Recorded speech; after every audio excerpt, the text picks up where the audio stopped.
नमस्कार, आदाब, सत श्री अकाल। आप देख रहे हैं उपसंहार न्यूज। हम यहाँ उपस्थित हैं कानपुर नगर के सहजना गांव में, जहां पर दुष्कर्म पीड़िता डॉली कुशवाहा का जो पैतृक निवास रहा है, ये आप देख सकते हैं। ये गांव किस ग्रामीण पृष्ठभूमि में उनका लालन पालन हुआ। आज यहाँ पर कानपुर बार एसोसिएशन के अध्यक्ष, महामंत्री, पूर्व महामंत्री और बहुत सारे अधिवक्तागण यहाँ उपस्थित हुए हैं।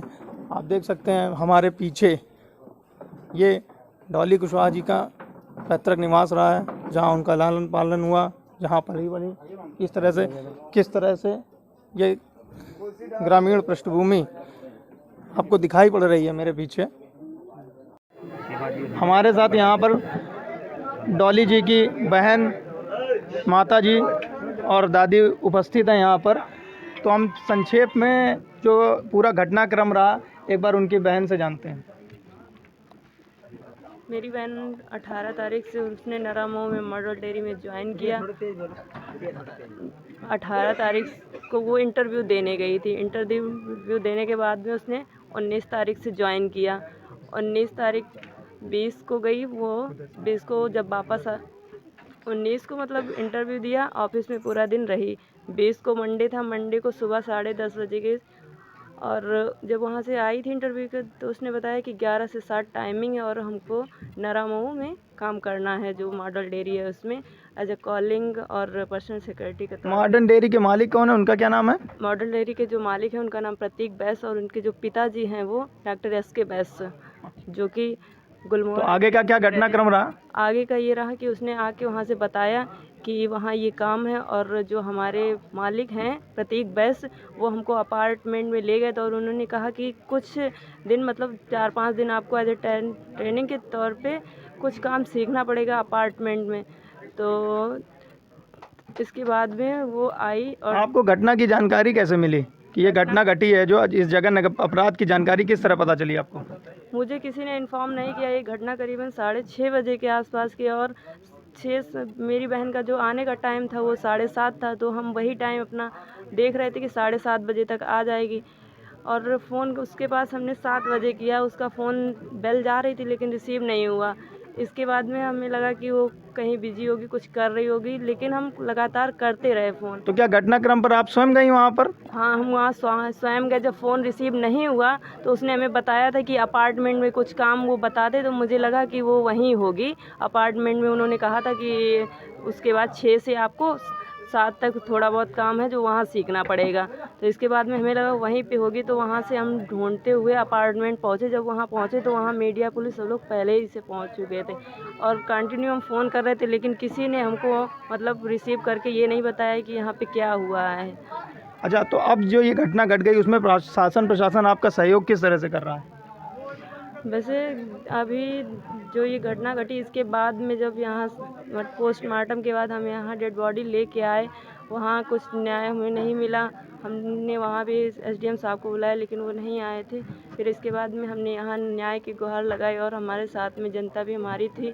तो काफ़ी देर तक वहाँ बैठे रहे, लेकिन इसके बाद में फिर पता नहीं अचानक क्या हुआ, पुलिस ने लाठीचार्ज कर दिया।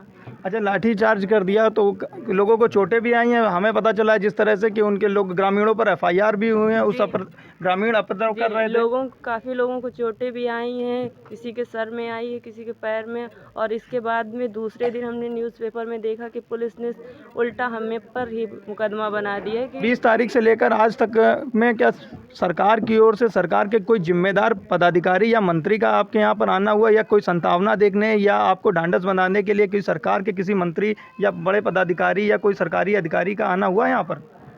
वैसे सरकार के अभी जो सत्ता पक्ष से हमारे यहाँ जयप्रकाश नारायण जी कल आए थे, कुशवाहा जी, तो उन्होंने आश्वासन दिया है कि हमारी मांगे और हमारी बहन को न्याय मिलेगा। और इसके बाद में उन्होंने कोई मंत्री या पुलिस विभाग मुख्यालय लखनऊ से कोई, जैसे ADG या DGP, इस तरह से कोई आया शासन प्रशासन अभी से? नहीं, लखनऊ से तो कोई भी ऐसा नहीं आया। अच्छा, आप क्या सरकार से मांगे कर रही हैं? कुछ प्रमुख मांगे आपकी? जी, लेकिन हमारी डिप्टी CM जी से कल बात हुई थी। डिप्टी CM केशव प्रसाद मौर्य जी या दिनेश शर्मा जी से? केशव प्रसाद मौर्य जी से बात हुई जी। तो आपने क्या मांगे रखी उनसे अपनी? तो उनसे हमने मांगे रखी कि सबसे पहली मांग हमारी है कि जल्द से जल्द इसकी कार्रवाई की जाए, CBI जांच करके फास्ट ट्रैक पे इसको जल्द से जल्द फांसी की सज़ा दी जाए। और इसके बाद में अब हमारे यहाँ कोई भी संभालने जिम्मेदार इंसान नहीं है जो हम लोगों को देख सके, तो इसके लिए हमें आर्थिक सहायता, सिक्योरिटी और जॉब के लिए कहा था उनसे। ये थी पीड़िता डॉली कुशवाहा जी की बहन और उनका परिवार। हम यहाँ इनके गांव सहजना में उपस्थित हुए हैं।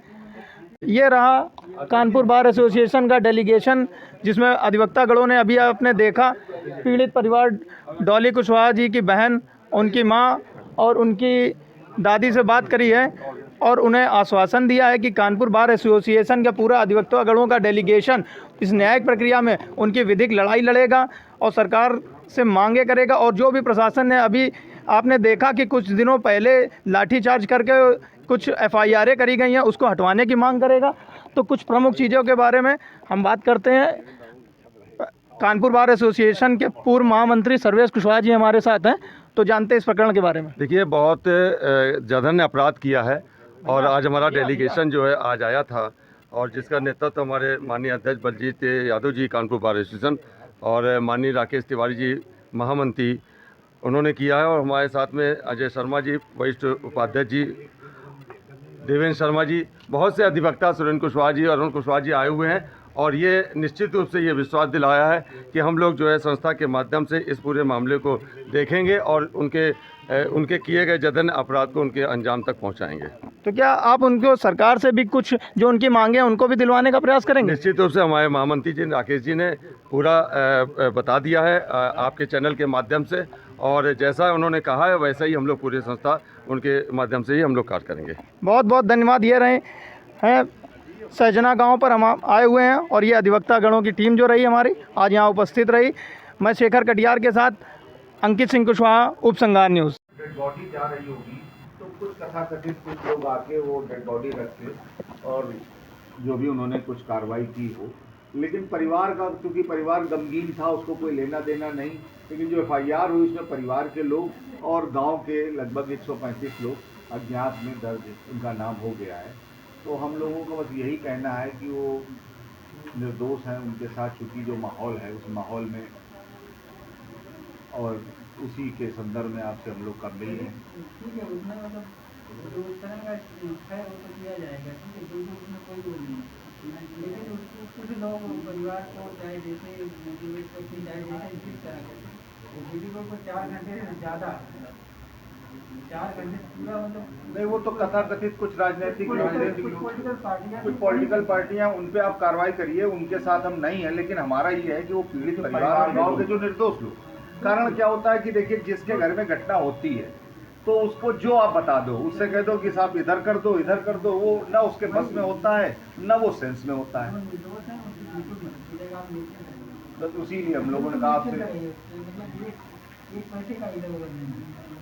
बस यही, बस आपका आश्वासन हम लोग मिल गया, हमारे लिए बहुत सही है।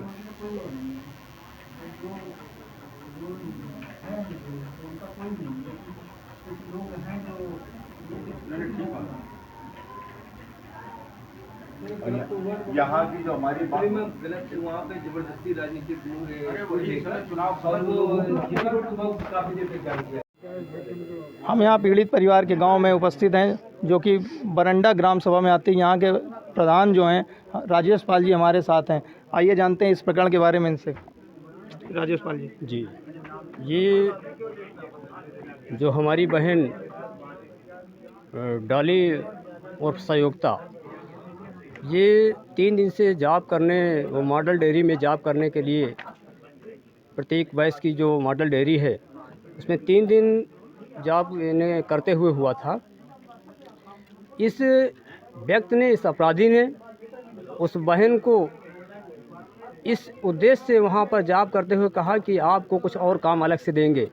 इसलिए इन्होंने कहा फ्लैट में जो हमारा फ्लैट है उसमें हम वर्ड के उस पर बात करेंगे, आपको कुछ चार्ज और अलग से देंगे। उस उद्देश्य से वो मेरी बहन डाली वहाँ पर उस जगह पे पहुँची उसके साथ में, और उस अपराधी ने, जिसको कानून का भय नहीं, जिसने वहाँ पर जाके वो बेटी के साथ, और वो स्वयं अपने शब्दों में वर्णन कर रहा है, प्रत्येक बहस कह रहा है कि मैंने रेप किया, मैंने इसका मर्डर किया, मैंने उसको 10 मंजिल से नीचे फेंका, मुझे मेरा कोई कुछ नहीं बिगाड़ सकता आप है। ऐसे अपराधी के लिए सरकार से क्या मांग करेंगे?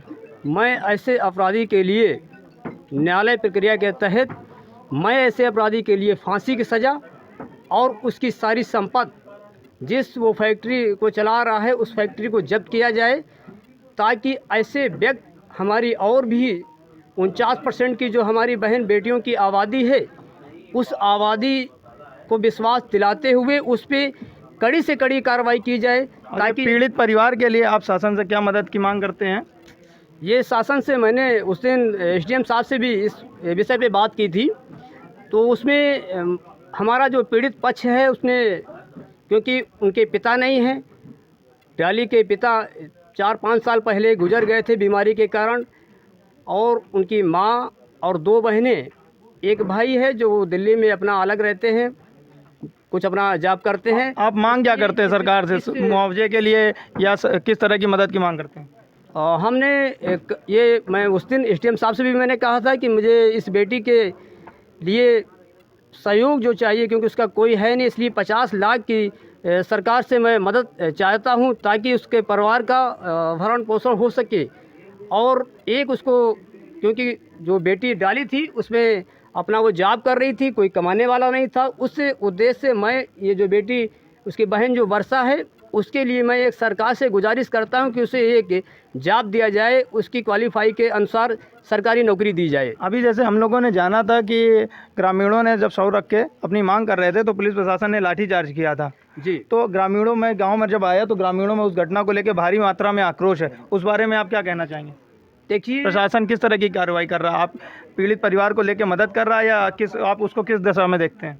अभी तक तो जो उस दिन पीड़ित पक्ष के साथ हुआ, तो जब से हमारी सरकार ने इस मामले को संज्ञान में लिया है, जो जिन लोगों पे कार्रवाई हुई है, हम पीड़ित पक्ष हमारा चाहता है कि वो जो एफआईआर दर्ज की गई है 55 लोगों पर और 90 लोग अज्ञात हैं, उनके मुकदमे वापस हों और बेटी को न्याय दिलाया जाए और अपराधी प्रतीक वैश्य को फांसी की सज़ा दी जाए। और बात करते हैं, और भी ग्रामीण हमारे साथ इकट्ठा हैं यहाँ पर। क्या आप उस दिन घटना में थे? जी सर। तो उस दिन प्रशासन का क्या रुख रहा था? और ये रुक रहा था, खदेड़ खदेड़ कर मारा था गाँव वालों को, खदेड़ खदेड़ के मारा था, जबकि ग्रामीण वाले अपनी जायज मांग कर रहे थे। क्या उपद्रव की कुछ घटना कर रहे थे? नहीं सर, ऐसी कोई घटना नहीं थी। आप क्या वहाँ पर उपस्थित थे उस दिन घटना में? जी सर। घटना में क्या घटना, किस तरह से घटना घटी थी? ना ये है, जनता अपनी मतलब बात कह रही थे, हाँ, और प्रशासन मतलब है समझाने बुझाने पर नहीं मानी तो उन्होंने लाठीचार्ज कर दिया। इतना मारा अब जब लाठीचार्ज, आप देख सकते हैं जिस तरह से हमें यहाँ पता चला है कि, क्या नाम है आपका? अरविंद। आप विकलांग हैं? जी सर। क्या समस्या है आपको? पैर से सर। पैर में समस्या।